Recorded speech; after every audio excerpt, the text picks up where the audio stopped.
জয় শ্রীরাম। আপনি একজন সনাতনী হয়ে থাকলে এই কথাগুলো একটু মন দিয়ে শুনবেন। নমস্কার বন্ধুরা, আমি একটা ছোট্ট প্রশ্ন করতে চাই।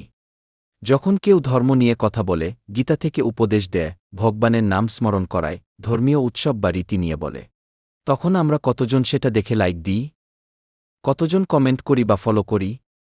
কিন্তু যদি একই ভিডিও বানায় একজন মেয়ে, সাজগোজ করে ক্যামেরার সামনে আসে, গানে ঠোঁট মিলায়, নাচে, তখন হাজার হাজার লাইক, কমেন্ট, শেয়ার চলে আসে।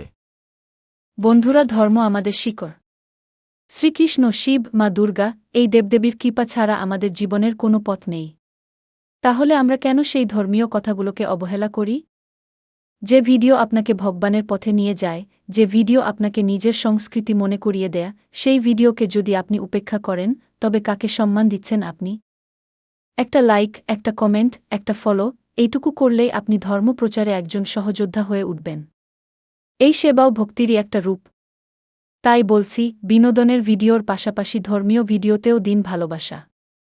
চলুন একসাথে ভক্তির আলো ছড়িয়ে দিই। জয় শ্রীরাম।